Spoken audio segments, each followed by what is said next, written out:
परमात्मा की भक्ति में डूबो, परमात्मा के भजन में डूबो, स्मरण में डूबो।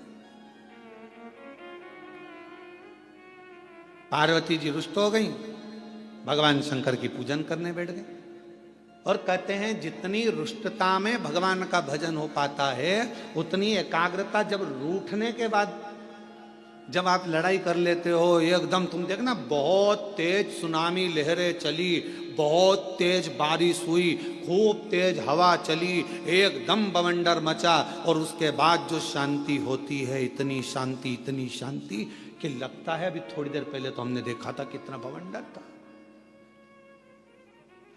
इतना विवाद था, और अब एकदम शांति हो, एकदम शांति।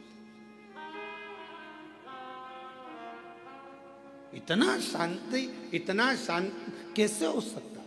तो जब विवाद छिड़ जाए, बहुत क्लेश हो जाए, बहुत अशांति हो जाए घर में, मान लो किसी कारणवश अगर विवाद हो जाए, तो मेरा निवेदन है टूटना नहीं, एक दूसरे से अलग मत जाना, बल्कि साथ रहना।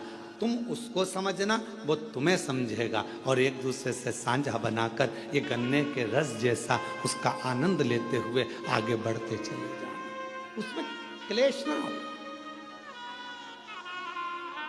और मत बुरे कर्म कर बंदे वरना पछताएगा, भगवान की आंखों से तू बच नहीं पाएगा, तू बच नहीं पाएगा।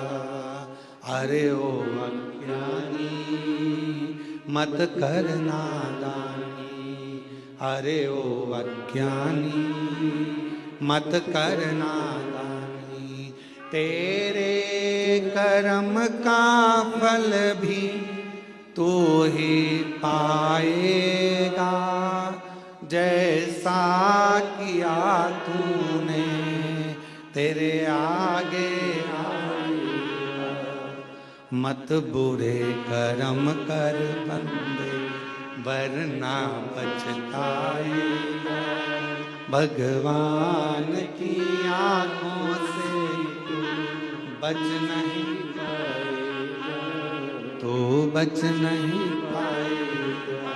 आप कर्म करते चलो। आज का व्यक्ति कैसा है?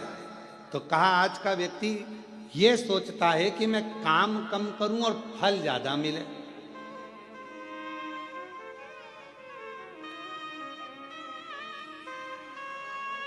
नारखेड़े जी, आपने भी बड़ी मेहनत करी होगी, पाटिल जी आपने भी बड़ी मेहनत करी होगी, और जितने यहाँ पर मेरे भाई बैठे हैं, जितने भी भाऊ बैठे हुए हैं, मैं आपसे निवेदन करूं, आपने भी अपनी जिंदगी में बहुत मेहनत करी होगी।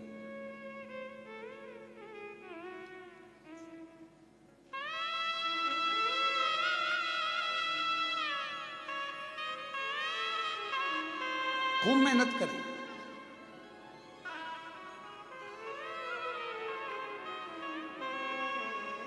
पर जो मेहनत से मिला वो टिकता है, जो तुरंत आया वो तुरंत चले जाता है।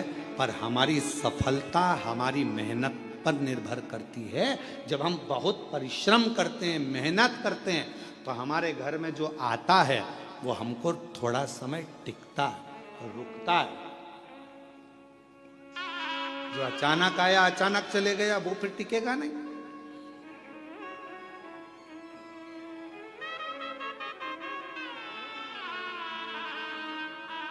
और मेहनत कर कर जो सुख मिलता है ना, वो सुख दूसरा ही है।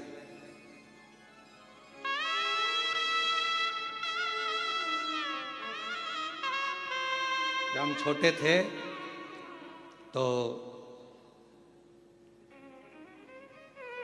2 रुपए की किराए की साइकिल मिलती थी, इतनी बड़ी छोटी सी। तुम्हारे यहाँ भी मिलती होगी, ऐसा नहीं है, और तुमने भी चलाई होगी। कई तो होंगे हमारी साथ वाले जिन्होंने चलाई होगी। है, किराए की साइकिल मिलती थी, 2 रुपए की मिलती थी, पर वो 2 रुपए इकट्ठा करने में कम से कम 1 महीना लग जाता था।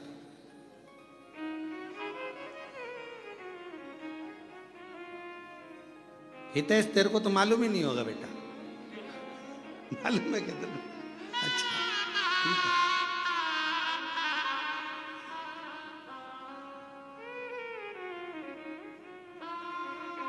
वो 2 रुपए इकट्ठे करने में 1 महीना टूट जाता था। भगवान हमारी मौसी को भेज दो, भगवान हमारे मामा को भेज दो, भगवान हमारी बुआ को भेज दो।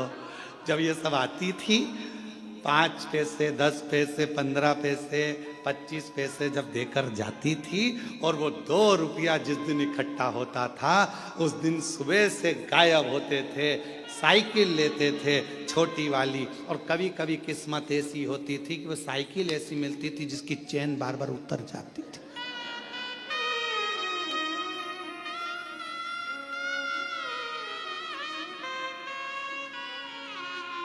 और साइकिल लेके अब बताओ, साइकिल वाले की साइकिल दम अपनी लग रही है, मेहनत अपनी हो रही है, घूम अपन रहे हैं और सब देख रहे हैं, और यहाँ भगा वहां भगा, हाँप रहे, पर वो टाइम देख रहे 5 बजे देना है वापस। 5 बजे ही निकल पहुंचते थे बिल्कुल लगे लगाए समय पर, एकदम 5 बजने वाला है तब अपन पहुंच के वो साइकिल देकर आते थे। तब तक पूरे थक जाते थे, एकदम चला कर वो 2 रुपए पूरे वसूल कर लेते थे। और फिर मम्मी पूछती थी, बेटा वो देकर गई थी 15 पैसे, 10 पैसे, 20 पैसे, 25 पैसे, तो उसकी तो मैं साइकिल चलाया आया, क्या मिला तुझे? तो मम्मी बहुत मजा आया, आनंद आया, खुशी मिली, आनंद मिला। इतनी मेहनत जो करी है ना, तो ये मेहनत कर कर जो सुख मिला है उसके आगे सब शून्य है, सब शून्य।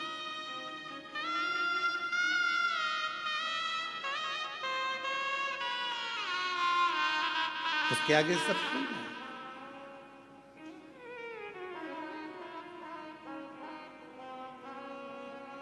और कभी कभी जो मेहनत के बिना मेहनत के मिल जाता था वो कहीं ना कहीं गिर जाता था। एक बार हुआ ऐसा हमारे साथ भी, तुम्हारे साथ भी हुआ होगा। नवरात्रे का समय था, नमक चौराहे पर बैठी माता जी हमारे सीहोर में, और नमक चौराहे पर माता जी बैठी, और माता जी बैठी तो वहाँ पर एक स्टेज बना, स्टेज पे साबुन रखा, पाउडर का डब्बा रखा, और नहाने का साबुन, कपड़े धोने का साबुन, सरफ की थैली, और वहाँ ले जाके खड़ा कर दिया। 10 पैसे दो और 10 रिंग फेंको। तुमने भी फेंके होंगे ऐसे गोले गोले रिंग। अब परंतु वह इतने साल हो गए उसमें एक साबुन नहीं आया, और एक दिन साबुन अगर आ गया तो साबुन को खुशी खुशी लेकर जा रहे थे, और मालूम पड़ा कि वो साबुन रखा था जेब में, जेब थी फटी और साबुन पूरा गया गिर।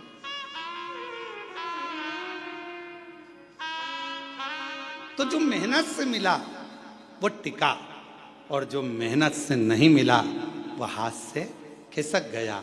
शिव महापुराण की कथा कहती है, कोई तुमसे आकर कह दे कि तुम मेरे पास आकर बैठ जाओ, तुम्हें मेहनत नहीं करना पड़ेगी, दुनिया का सारा धन अपने आप मिल जाएगा, समझ लेना कि बेवकूफ़ बना रहा है, और तेरा लेकर चले जाएगा और तुझे चूना लगा देगा। इसलिए निवेदन है, अपना व्यापार, अपनी नौकरी, अपनी सर्विस, अपनी मेहनत पूरी बरकरार रखो और पूरी मेहनत करो। जिस समय आपकी मेहनत प्रबल होगी उस दिन भगवान तुम्हें छप्पर फाड़ कर देना प्रारंभ कर देगा, तुम्हें वैभव देगा, धन देगा, संपदा देगा, सब देगा,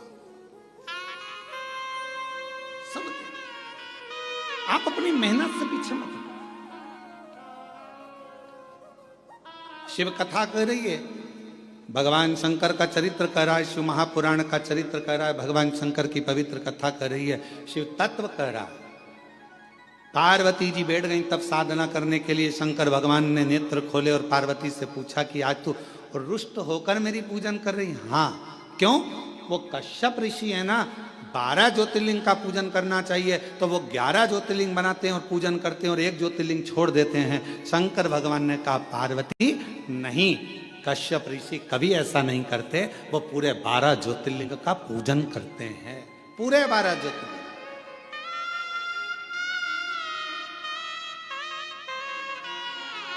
चलो जरा देख के आओ।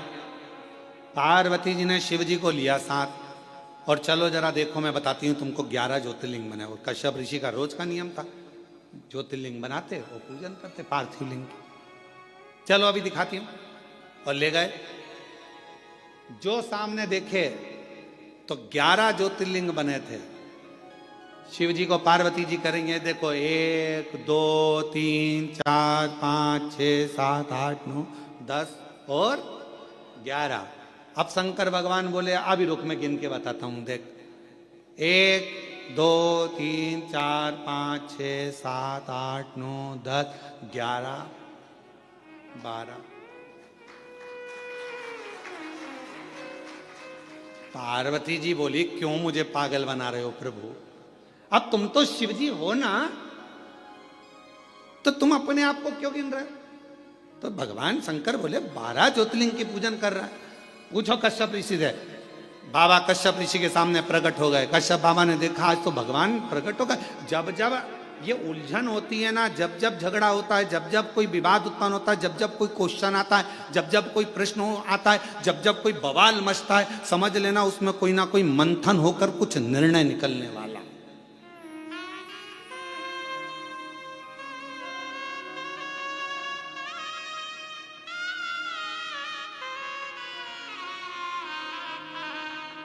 जब जब कोई बवाल मचता है, जब जब कोई मंथन होता है तो कुछ ना कुछ निकलता है। समुद्र का मंथन हुआ, अमृत निकला।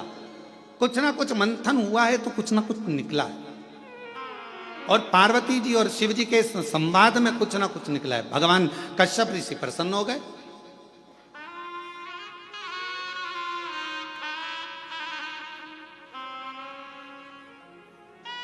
और मंथन में कुछ ना कुछ निकलना जरूरी भी है। एक प्रसंग बड़ा सुंदर है महाराज जी।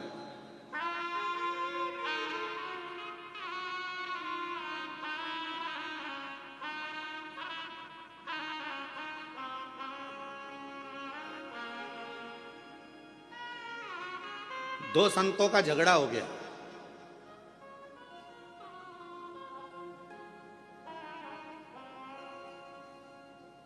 और आपस में दोनों झगड़ लिए। अब दोनों झगड़ लिए तो एक था राम जी का भक्त और एक था हनुमान जी का भक्त, और दोनों में छिड़ गया विवाद। हनुमान जी ने राम जी से कहा प्रभु दो संत लड़ रहे हैं आपस में, अब तुम क्या कहोगे? राम जी बोले कहना क्या है, अब इन दोनों को प्रमाणित करने के लिए अपन दोनों को जाना पड़ेगा।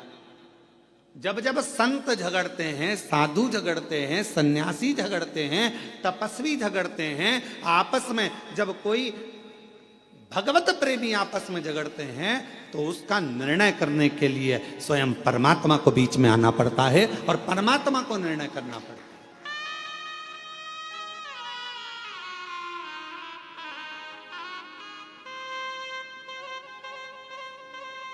महाराज जी, कई लोग कहते हैं कि ये महाराज जी ने ऐसा कह दिया, वो महाराज जी ने ऐसा कह दिया, आपस में झगड़ा हो रहा है। हम कहते हैं झगड़ा नहीं हो रहा है, कुछ परमात्मा ने लीला रची है। और परमात्मा ने लीला रची है तो वो जनमानस के सामने उसको कहीं ना कुछ संतों के माध्यम से लाना चाहते हैं।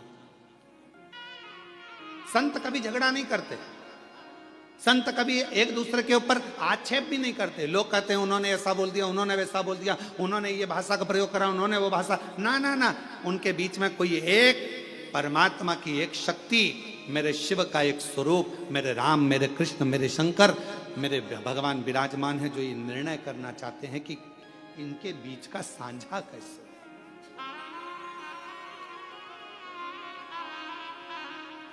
पार्वती जी बोली तुम गलत गिन रहे हो। शिव जी बोले तू गिन ले। फिर पार्वती जी ने गिनती लगाई, 1 2 3 4 5 6 7 8 9 10 11। शंकर भगवान से पार्वती जी बोली ये तो 11 है। शिव जी बोले देख मैं वापस गिनता हूं, 1 2 3 4 5 6 7 8 9 10 11 12। फिर पार्वती जी बोली तुमने फिर अपने आप को गिन लिया।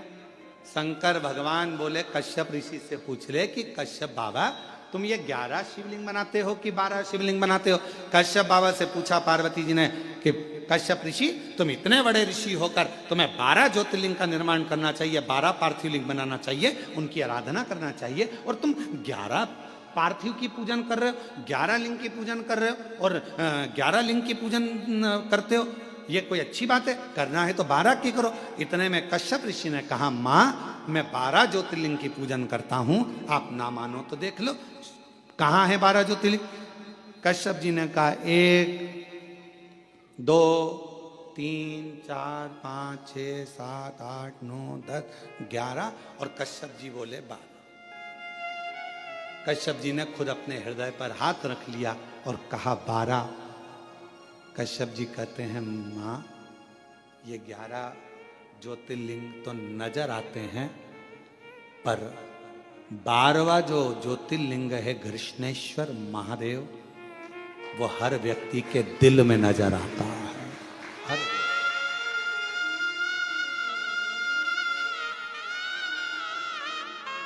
हर व्यक्ति के हृदय में।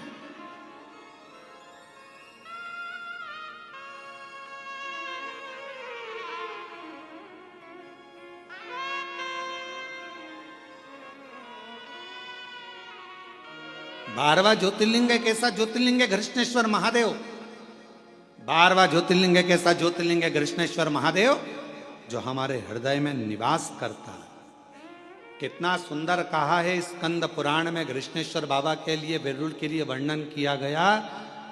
जिस परिवार में, जिस परिवार के अंतर्गत मान लो कोई ना कोई एक बहुत बड़ा दुख आकर टिक गया हो और वो दुख हट ना रहा हो, तो कृष्णेश्वर महादेव का स्मरण कर कर यदि पीपल के वृक्ष के नीचे बस केवल हृदय से कृष्णेश्वर का जप कर कर, कृष्णेश्वर नाम का उच्चारण कर कर एक 4 बत्ती का दीपक यदि पीपल के वृक्ष के नीचे प्रज्वलित कर दिया जाए प्रदोष के दिन, तो वो भारी से भारी दुख भी केवल 7 दिन के अंदर कट जाता है। 12 ज्योतिर्लिंग में से एक ज्योतिर्लिंग है कृष्णेश्वर महादेव जो हमारे हृदय में निवास करते। मन की ज्योति है, हृदय की ज्योति है। और हम आप सबके पावन चरणों को नमन करते हैं। बेरुल वालों, आप कृष्णेश्वर बाबा के नजदीक में रहते हो। आप जैसा किस्मत वाला दुनिया में कोई नहीं होगा जिनके पड़ोसी कृष्णेश्वर महादेव। हम आपको नमन करते हैं, आपको प्रणाम करते हैं। और जितने आस्था चैनल पर कथा श्रवण कर रहे हैं, जितने आस्था चैनल पर कथा सुन रहे हैं, जितने बहन भाई, जितनी माताएं, जितनी मेरी जीजियां, जितने मेरे जीजाएं, जितनी मेरी बेटियां बेटा इस कृष्णेश्वर महादेव की पवित्र भूमि से पितृपक्ष में ये शिव महापुराण की कथा को ऑनलाइन श्रवण कर रहे हैं, हम आप सबके चरणों को नमन करते हैं। आप जैसा किस्मत वाला कोई नहीं होगा, क्योंकि यहाँ शास्त्र वर्णन करता है कि 12वां ज्योतिर्लिंग कृष्णेश्वर एक ऐसा ज्योतिर्लिंग है जो जहां जिस जगह पर बैठकर उसको याद करता है, वो 12वां ज्योतिर्लिंग उसको वहीं पर करुणा करना प्रारंभ कर देता है। वो 12वां ज्योतिर्लिंग,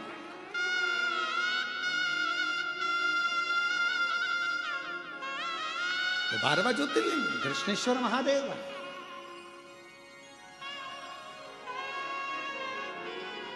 और तेरी कृपा बिना न हिले एक भी अणु, लेते हैं श्वास तेरी कृपा से।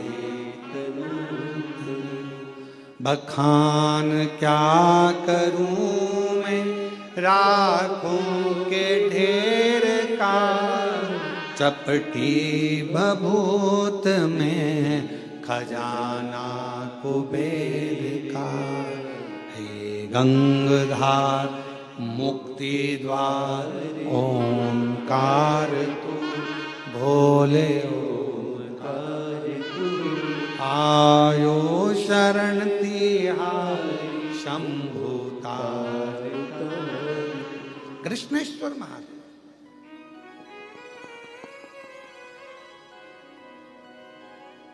शिव जी का दर्शन हो गया। विवाद किसका छेड़ा था? पार्वती और शंकर भगवान का। और दर्शन किसको हो गया? कश्यप ऋषि। आपको पहले कथा में कहा है, जब कथा हैदराबाद में चल रही थी तो उसमें कहा था कि थोड़ी बहुत पूजन की थाली में कमी रह जाए ना तो प्रसन्न होना। तुम यहां पूजन कर रहे हो और तुम माचिस ढूंढ रहे हो, तुम कपूर ढूंढ रहे हो, तुम कुंकू रोली ढूंढ रहे हो, तुम चंदन ढूंढ रहे हो, तुम्हें लग रहा है कि तुम ढूंढ रहे हो, पर तुमने याद करा अरे राम मेरी पूजा की थाली में कपूर तो घर पे रह गया। अब तुमने कह दिया कपूर घर पे रह गया और तुम यहां ढूंढ रहे हो, तो तुम नहीं ढूंढ रहे हो, अब तुमने मन से वो कपूर को प्रकट कर दिया। शिवजी तुम्हारे घर जाकर वो कपूर वहां से ले लेंगे। तुमने स्थान बता दिया कि वहां रखा है। झगड़ा यहां हुआ है शिव और पार्वती का। और दर्शन किसको हो गया? जम के बोलो जरा। कश्यप ऋषि। झगड़ा इन दोनों का हो रहा है, दर्शन कश्यप ऋषि कर रहा है, दर्शन कश्यप बाबा को हो रहा है। ये इनकी आनंदता, ये इनका प्रेम है, ये इनकी वात्सल्यता।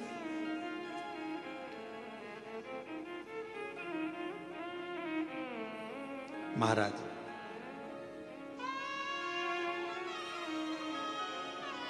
कृष्णेश्वर बाबा का एक सुंदर भाव व्यक्त किया है महाराज स्कंद पुराण के अंतर्गत। भाव से अपन उसको पढ़ें, स्मरण करें। शिव महापुराण में कृष्णेश्वर बाबा की जो कथा का वर्णन किया उसका भी स्मरण करें। किसी भी स्थान पर कभी भी कहीं पर भी यदि शरीर में हाथ में कंपन हो रहा है, पांव चलते नहीं बन रहा है, शरीर हाँप ज्यादा भरा रही है, खूब ज्यादा शरीर चल नहीं पाता, थोड़ी थोड़ी देर में हाँपड़ी भरा जाती है, हाँप भरा जाती है, या पीछे से रीढ़ की हड्डी दुखना प्रारंभ हो जाती है, तो उसके लिए सरसों के फूल 108। काय के फूल? सरसों। सरसों जानते हो सब लोग? सरसों के फूल 108 भगवान शंकर के मंदिर में कृष्णेश्वर महादेव का नाम लेकर 108 सरसों के फूल एक एक कर कर कृष्णेश्वर बाबा को समर्पित कर दो। उसी फूल को उठाकर नंदी जो मंदिर में है उसका पीठ का ऊपर का एक भाग होगा, नंदी के पीठ पर अग्र भाग ऊपर का होता है, उस भाग को वो 108 सरसों के फूल छुआ दो और उसको लेकर घर पर जाओ, उसको सूखने डाल दो। सूखने के बाद वो सरसों के फूल का थोड़ा थोड़ा सा भाग सुबह के समय पर खाली पेट जरा सा भाग रोज खाना प्रारंभ करो। 21 दिन तक 20 दिन तक अगर आपने रोज खाया, आपके हाथ का कंपन और जो चलने में आपको हाँप भरा रही है वो, और रीढ़ की जो हड्डी दुख रही है उसमें धीरे धीरे अंतर आना अपने आप प्रारंभ हो जाएगा। कृष्णेश्वर महादेव का स्मरण, कृष्णेश्वर फिर कहेंगे कश्यप बाबा 11 ज्योतिर्लिंग का निर्माण करते हैं, 12वां ज्योतिर्लिंग नहीं बनाते हैं। क्यों? क्योंकि 12वां ज्योतिर्लिंग कश्यप बाबा कहते हैं ये मेरा दिल, ये मेरा हृदय, ये मेरा चित्त, ये मेरा मन, ये मेरे हृदय की जो एक बिंदु है, यही मेरा 12वां ज्योतिर्लिंग है। शिवजी प्रसन्न हो गए।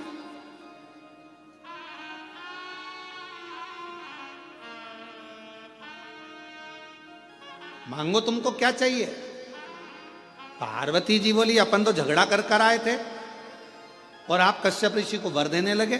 शिव जी कहने लगे अब मेरा दर्शन हुआ है तो कुछ ना कुछ तो देना पड़ेगा। पार्वती जी बोलती ऐसा होता है क्या?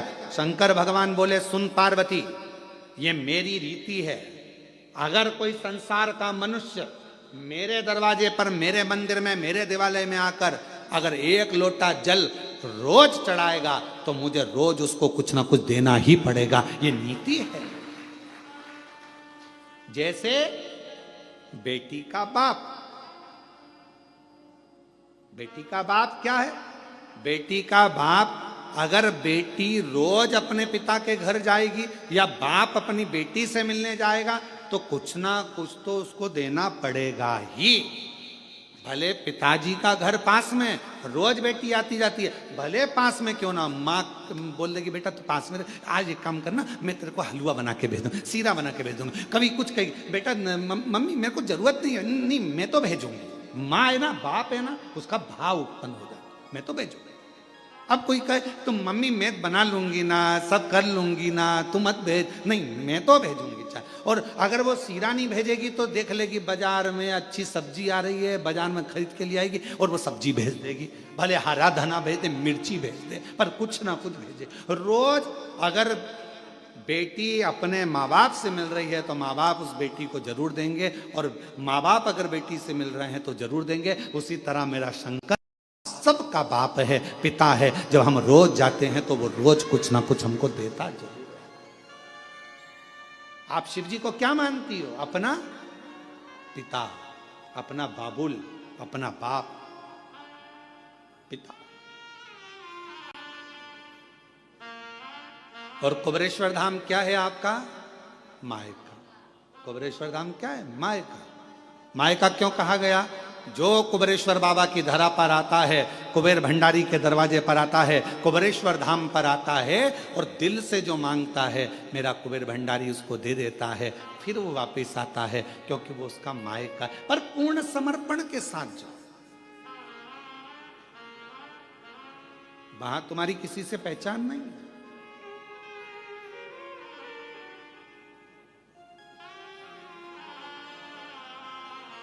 हम तो बाबा के भरोसे चलते, हम तो बाबा के भरोसे चलते, ये दुनिया वाले जलते हैं, ये दुनिया वाले जलते हैं।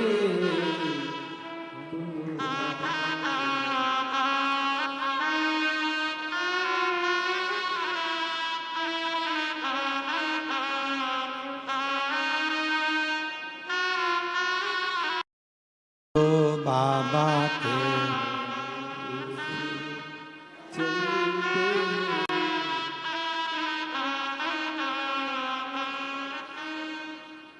खटका बंद है सर। ये दुनिया वाले जलते, ये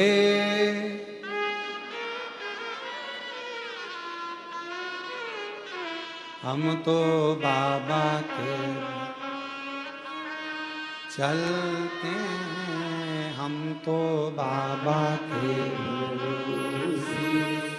चलते डमरू वाले के भरोसे चलते हैं, डमरू वाले के भरोसे चलते हैं, हम तो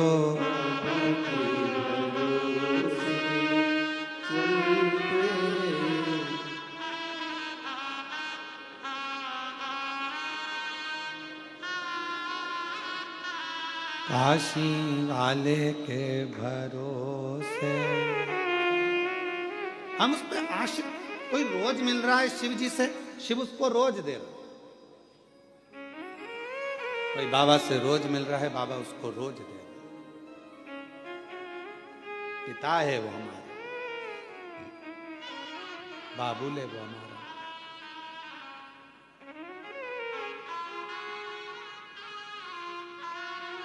भोले ने हमको चलना सिखाया, बाबा ने हमको चलना सिखाया, सब भक्तों से मिलना सिखाया, सब भक्तों से मिलना सिखाया।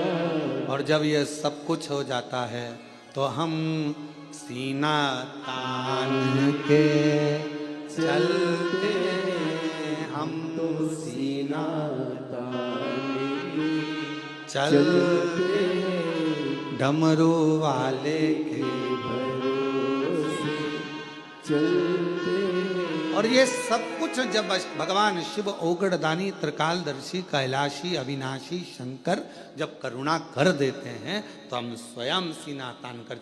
कश्यप ऋषि मांगो तुम्हें क्या चाहिए। अब कश्यप बाबा ने जैसे, पार्वती जी बोली क्यों दे रहे हो, शिव जी बोले तूने झगड़ा करा फल दूसरे को मिला। यही होता है, झगड़ा अपने घर में होता और मजे पड़ोसी लेते। बोलो सही है कि गलत है? झगड़ा तुम्हारा, लड़ कौन रहा है? पति पत्नी। मजा कौन ले रहे हैं?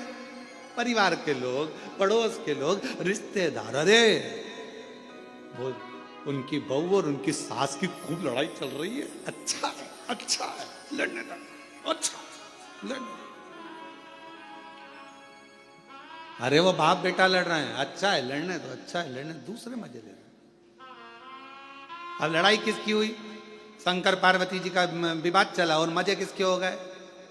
कश्यप ऋषि जी के। और कश्यप ऋषि के मजे क्या हुआ? कश्यप बाबा से भगवान शिव कह रहे मांग ले। अब कश्यप ऋषि ने मन में सोचा कभी दर्शन नहीं होते, आज हो ही गए तो डट के मांग ही लूं।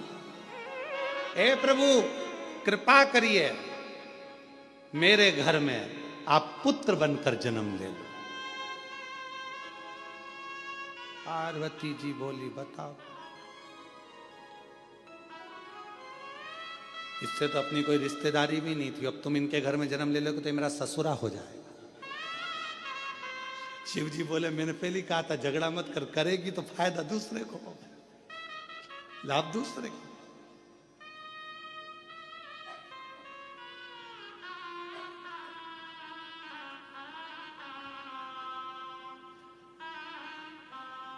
एक घर में एक सास और बहू थे, बहुत बहुत उन दोनों का आपस में बनता नहीं था, बिल्कुल नहीं बनती थी। और बनती नहीं तो उनके यहाँ सबसे ज्यादा झगड़ा सास बहू का होता तो फायदा दूसरे का होता। अभी देखो फायदा कैसे होता।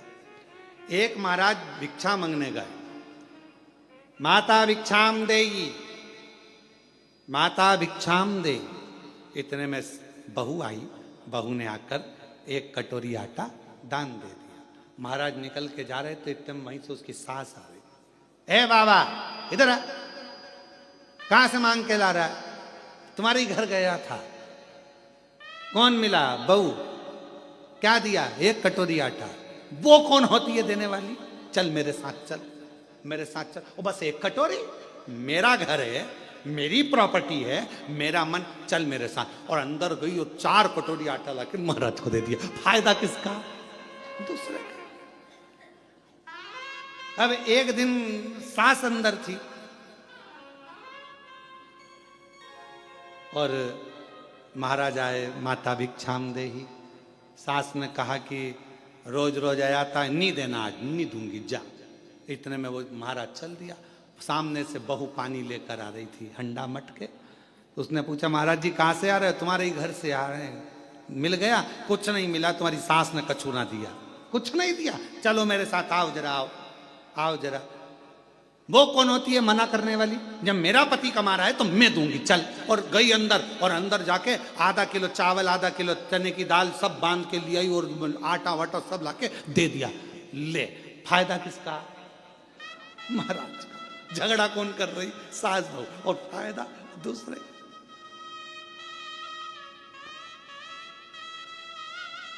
हमारा निवेदन एक बहुत बहुत आप लोगों से है, आपस में पास में अगर व्यापार चल रहा है, पास में दुकान चल रही है, भाई की दुकान चल रही है, परिवार वाले की दुकान चल रही है, निवेदन है झगड़ा मत करना व्यापार में, झगड़ा मत करना परिवार में। क्यों? तुम्हारे झगड़े के चक्कर में तुम्हारे ग्राहक कटकर दूसरी जगह चले जाएंगे और दूसरी जगह पहुंच जाएंगे। ना तेरे हाथ में खीर लगेगी, ना इसके हाथ में खीर लगेगी। कम से कम आज इसके यहां से ले रहा है तो कल तेरे दरवाजे पर जरूर आएगा, ये विश्वास रखना। एक दूसरे में विवाद स्पर्धा नहीं करना है, विवाद नहीं करना।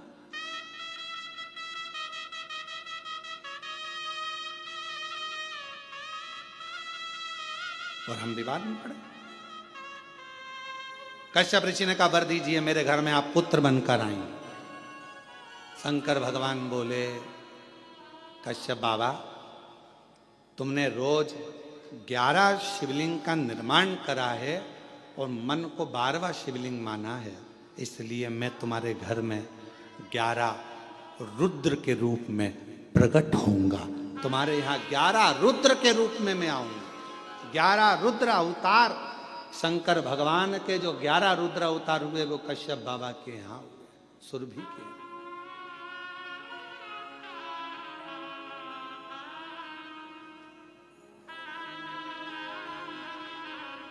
मैं तुम्हारे अब प्रकट हूं।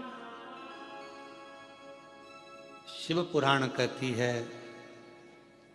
संसार का मनुष्य यदि एक बार भी पार्थिव लिंग का निर्माण कर कर पूजन करता है तो उसको फल बहुत मिलता है। महाराज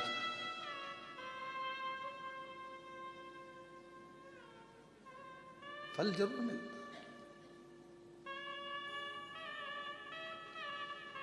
पार्थिव पूजन कुछ ना करिए, केवल एक घर के बगीचे में, घर के गमले में अगर मिट्टी है तो उसको ऊंचा कर कर शिवलिंग वहीं बनाकर वहीं जल चढ़ाना प्रारंभ कर दो, उसका फल मिलेगा। उसका लाभ मुझे पूर्ण। पर निवेदन है केवल दिखावे से, मन की शुद्धता में, मन के भाव।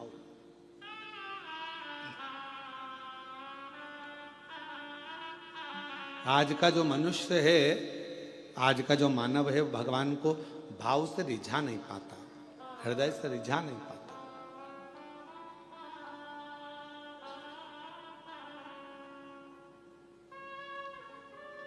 जैसे उत्तानपाद की श्रीमद् भागवत में वर्णन आता है कि राजा उत्तानपाद की 2 पत्नियां थी, एक सुनीति एक सुरुचि।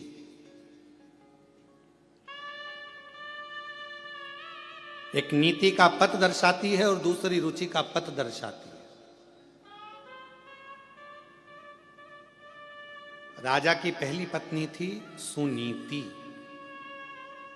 दूसरी पत्नी सुरुचि। एक नीति को दर्शा रही है, एक रुचि को दर्शा रही है।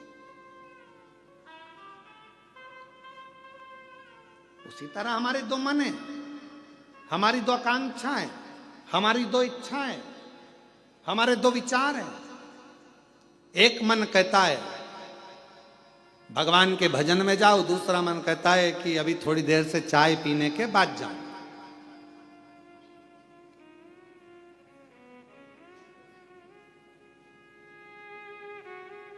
और आप में से कई लोग होंगे ऐसा, जैसे इस होटल में कथा चल रही है, तो इस होटल में कथा चल रही है तो कई लोग पहले से आ गए होंगे, तो उन्होंने विचार करा होगा आप होटल में अपन चाय पी लो, फिर कथा में बैठेंगे अंदर लाके। पहले एक बार की चाय पी हुआ के फिर अपन कथा में चले। और यहां पर भी हमारे जजमान परिवार, नारखेड़े परिवार, पाटिल परिवार, ये लोग जो कथा में बैठे हुए हैं, हम इनसे भी कहेंगे तुम भी अगर ऊपर से कथा में नीचे आए होगे, अपने अपने कमरे से निकल कर आए होगे, तो पहले पूरी तैयारी कर लिए होगे, पेंट पुना के बढ़िया सज धज के, और फिर बढ़िया रुमाल ले लो, सामान ले लो, ये ले लो, बैग ले लो, इसमें सामान रख लो। और वो छोटी सी वो बच्ची, वो हितेश की, पल्लवी की, वो नाटक करेगी तो उसका भी खाने पीने का सामान झोले में डाल सब ले लुआ के और अपना सामान लेकर तुम यहाँ चले और बैठ गए कथा में। अब क्यों? क्योंकि तुम्हें मालूम है ये कुछ मांगेगी तो मैं निकाल के देती जाऊंगी, फिर कुछ मांगेगी तो फिर निकाल के देती जाऊंगी, फिर कुछ मांगेगी तो निकाल के देती, और ज्यादा ही कुछ मांगेगी तो दब दपड़ी दो।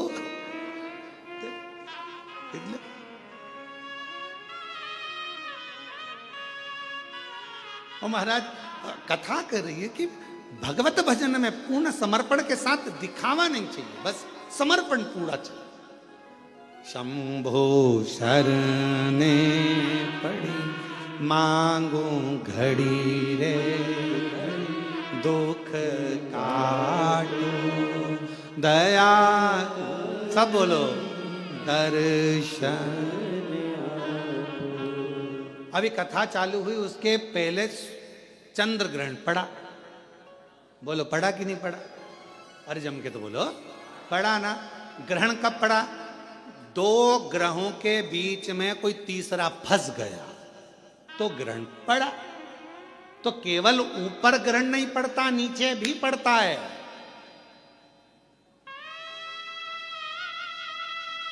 पति पत्नी के बीच में कोई तीसरा फंसने लगे तो समझ लो ग्रहण लगने वाला है। भाई भाई के बीच में कोई तीसरा फंसने लगे तो समझ लो ग्रहण लगने वाला है।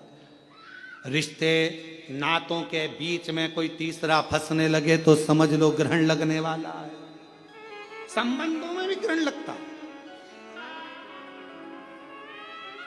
ऐसा नहीं कि ग्रहण केवल ग्रहों का लगता है, संबंधों में भी ग्रहण लगता है। आप आपस में अच्छे से रह रहे हो, दोनों बढ़िया रह रहे हो, व्यवहारिकता अच्छी है, दोनों का काम धाम अच्छा है, तुम अपना काम कर रहे हो, वो अपना काम कर रहे हो, और बीच में मालूम पड़े किसी ने आकर अड़चन उत्पन्न करना प्रारंभ कर दिया, किसी ने बीच में टांग अड़ाना प्रारंभ कर दिया, समझ लो तुम्हारी रिश्तेदारी में, तुम्हारे संबंधों में, तुम्हारे स्नेह में, तुम्हारे प्यार में ग्रहण पड़ने वाला है। और वो ग्रहण तुम्हारे परिवार, जैसे ग्रहण लगता है तो सब बंद हो जाता है, मंदिर के द्वार भी बंद हो जाते हैं, लोगों को नहाना पड़ जाता है। आखिर में यही होता है कि जब 2 प्रेम के बीच में, स्नेह के बीच में, रिश्ते के बीच में जब कोई तीसरा ग्रहण लगाने वाला आ जाता है तो एक ना एक दिन फिर वो ग्रहण सब कुछ समाप्त कर देता है। फिर आखिरी में तो स्नान ही रह जाता है, स्नान ही रह। क्यों घुसने दो बीच में? क्यों प्रवेश करने दो बीच में उसको? कोई आए सिखाने के लिए, नहीं भैया मेरी सास अच्छी है, हम बहू हैं, बहू अच्छी, मेरा परिवार अच्छा, मेरे बेटे अच्छे, मेरी बहू अच्छी, मेरा बेटा अच्छा, मेरे रिश्तेदार अच्छे, मेरे नातेदार अच्छे, सब अच्छे, बुरा कोई नहीं है संसार में। बुरा थोड़ी सी देर का समय होता है, जो ये निकल जाता है, फिर वापस घड़ी अच्छी आ जाती है। समय का इंतजार थोड़ा करो और समझ से जियो। समय और समझ, परमात्मा ये दोनों चीज देता है। समय पर अगर समझ आ गई तो तुम्हारी जिंदगी बन गई, और अगर समझ आई और समय निकल गया तो वो जिंदगी बेकार हो गई। समय पर समझ आना चाहिए तो जीवन ठीक है।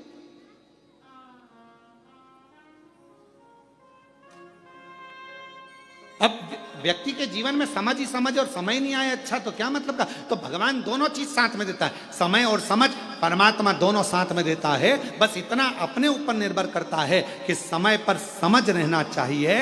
अगर समझ पर समय नहीं रहेगा तो फिर वो समझ किसी काम की नहीं है। भगवान ने अगर मौका दिया, जैसे ये हितेश नारखेड़े ने मौका का चौका लगाया, इन्होंने कहा गुरुजी सीहोर में कथा हो रही है, ऑनलाइन तो हमेशा सीहोर से होती रहती है, अब की बार कथा कृष्णेश्वर बाबा को सुनाने के लिए आओ और कथा ऑनलाइन कृष्णेश्वर बाबा के धाम से हो। तो मन भी करा कि हाँ अच्छा योग लगा है ऐसा कि बाबा, और हम प्रयास करेंगे। हितेश तुमने अच्छी प्रेरणा दे दी इस चीज़ के लिए। हम प्रयास करेंगे कि अब जब भी कोई कथा इधर उधर हुई और कैंसिल हुई और वो मालूम पड़े ऑनलाइन हुई, तो हम प्रयास करेंगे कि 12 ज्योतिर्लिंग में एक ज्योतिर्लिंग में जाके कर दिया करेंगे, कोई जजमान को पकड़ कर। ऐसे किसी जजमान को पकड़ लिया करेंगे और कह दिया करेंगे 50 आदमी तुम्हारे आओ, आराम से अपने कमरे लो और एक हॉल करो और उसमें बैठ कर ऑनलाइन और सब आस्था चैनल पर कथा श्रवण करें और अपने जीवन को सार्थक बनाए। ऐसा अच्छी प्रेरणा दी है आपने, है? बहुत अच्छी बात। 12 ज्योतिर्लिंग के ज्योतिर्लिंग हो जाएंगे और कथा का आनंद हो जाए।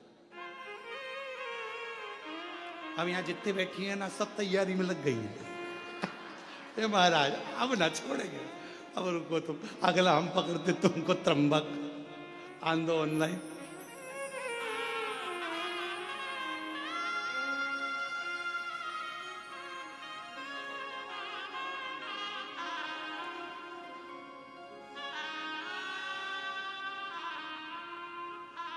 महाराज तेरा रूप है अजब निराला, तेरा रूप है अजब निराला, कहलाते डमरू वाला। तेरा रूप है अजब निराला, कहलाते डमरू वाला। तेरा रूप है अजब निराला, कहलाते डमरू वाला। कानों में बिछुअन माला, तेरा रूप है अजब निराला, कानों में बिछुअन माला,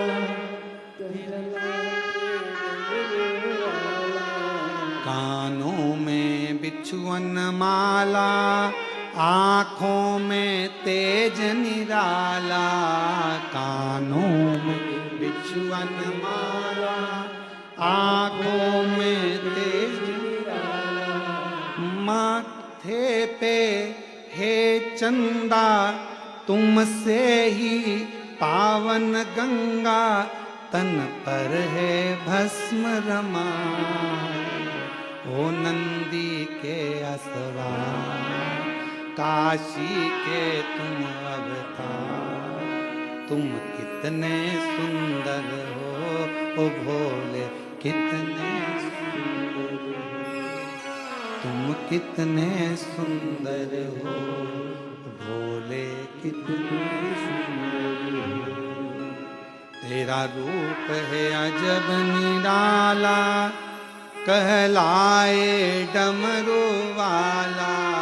तेरा रूप है अजब निराला, कहलाए डमरू वाला। मेरा शंभू, मेरा शंकर, मेरा त्रिकालदर्शी, मेरा कैलाशी विनाशी, जो दिन रात कृपा करने वाला है, करुणा करने वाला। इसलिए कभी भोलेनाथ बन के, विश्वनाथ बन के चले आना, भोले जी चले आना, विश्वनाथ बन के भोलेनाथ चले आना, भोले जी चले आना। सब गाइए, विश्वनाथ बन के भोलेनाथ चले आना, भोले जी चले आना। विश्वनाथ बन के भोलेनाथ बन के चले आना, भोले जी चले आना। तुम महाकाल बन के आना, तुम महाकाल बन के आना। तो महाकाली को संग में लाना, महाकाली को संग में लाना। महाकाली को संग में लाना, महाकाली को संग में लाना। त्रिशूल हाथ लेके डमरू साथ लेके चले आना, भोले जी चले आना। त्रिशूल हाथ लेके डमरू साथ लेके चले आना, भोले जी चले आना। शंभो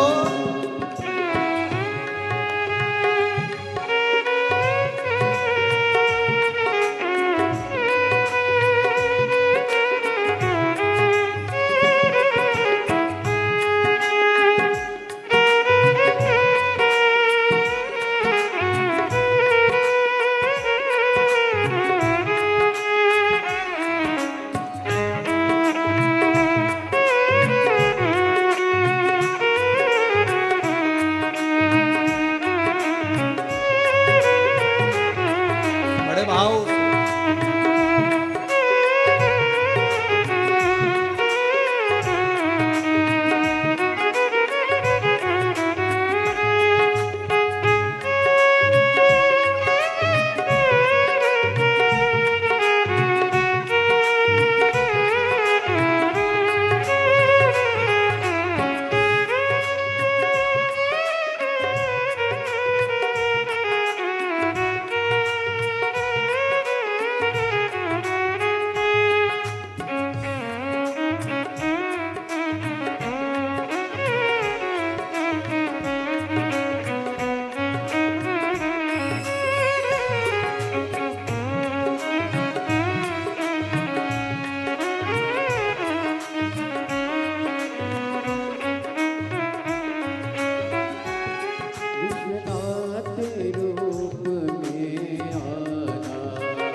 चले आना, भोले जी चले आना।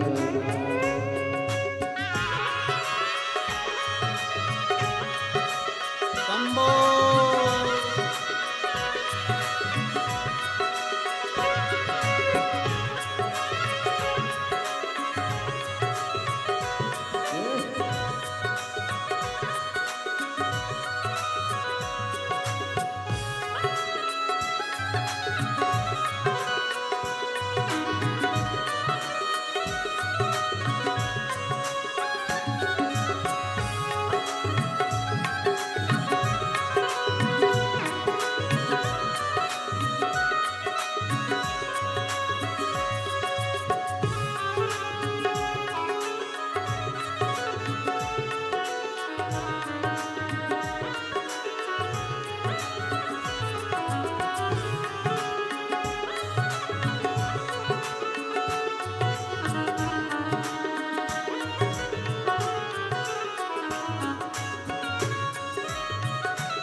लाखों संग में लाना। त्रिशूल हाथ लेके डमरू साथ लेके चले आना, भोले जी चले आना। त्रिशूल हाथ लेके डमरू साथ लेके चले आना, भोले जी चले आना। विश्वनाथ बन के महाकाल बन के चले आना, भोले जी चले आना। महाकाल बन के विश्वनाथ बन के चले आना, भोले जी चले आना। जय हो।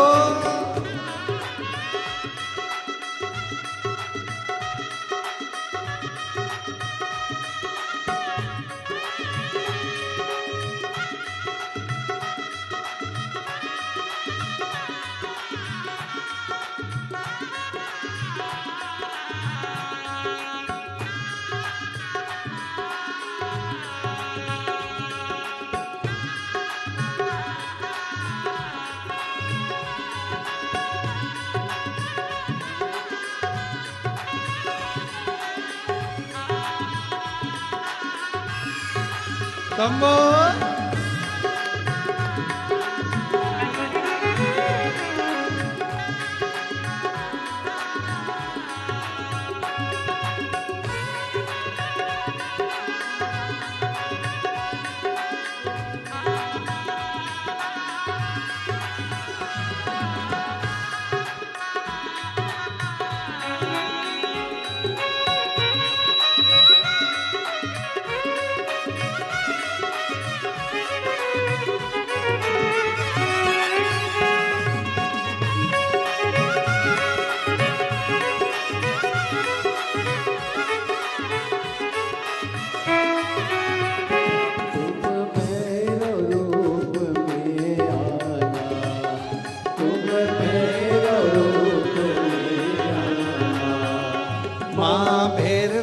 को संग में लाना, माँ भैरवी को संग में लाना।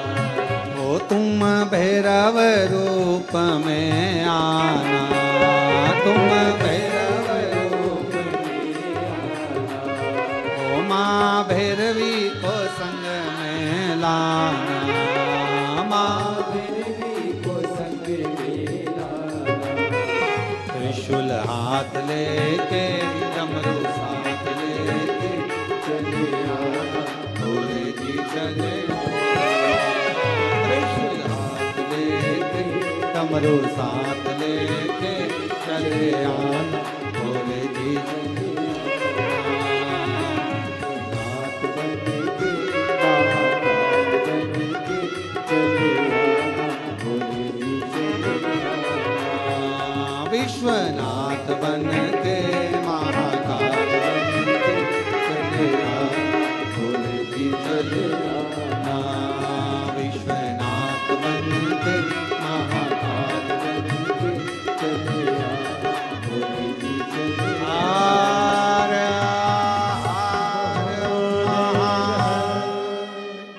अपने स्थान पर बैठकर भगवान शिव जी से अपने मन का भाव कहिए, हृदय से प्रार्थना करिए, विनय करिए, निवेदन करिए और बाबा को अपने मन का भाव बोलिए। हृदय से प्रार्थना करिए।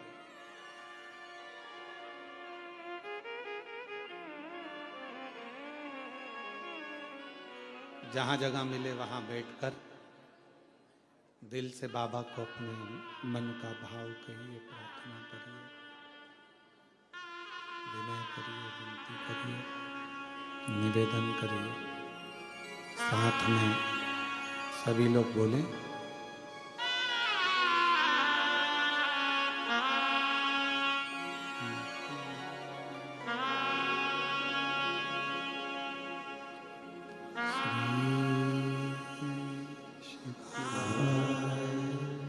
नमस्तु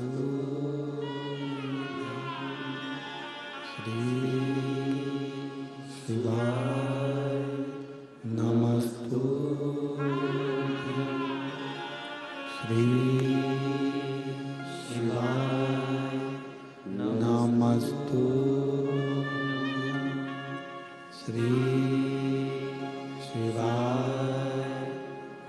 नमस्तु श्री शिवाय नमस्तु भोला सब दुख काटो ओ भोला सब दुख काटो शिव शंकर जपो तेरी माला भोले बाबा जपो तेरी माला भोला सब दुख काटो ओ भोला सब दुख काटो देश है मंगलकारी देश है मंगलकारी शमशाने वासी हमारा शमशाने वासी हमारा ओ भोला सब दुख काटो ओ भोला सब दुख काटो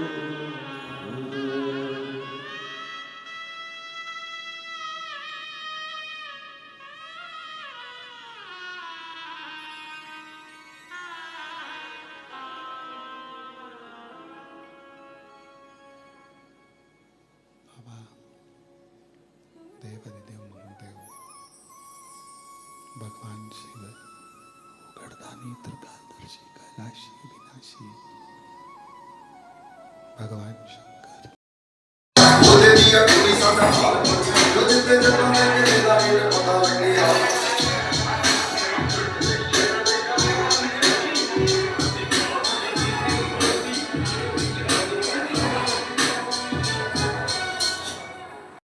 ओम नमः शिवाय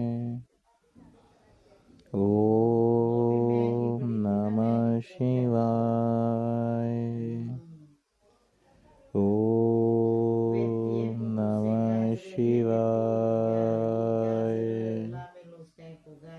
ओम नमः शिवाय ओम नमः शिवाय ओम नमः शिवाय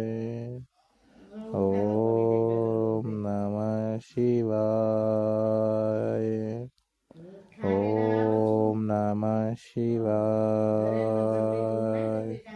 ओम नमः शिवाय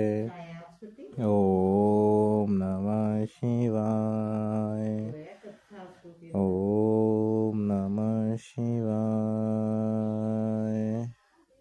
ओम नमः शिवाय ओम नमः शिवाय ओम नमः शिवाय ओम नमः शिवाय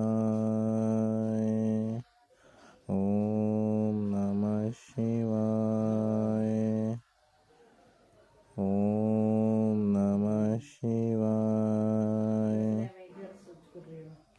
ओम नमः शिवाय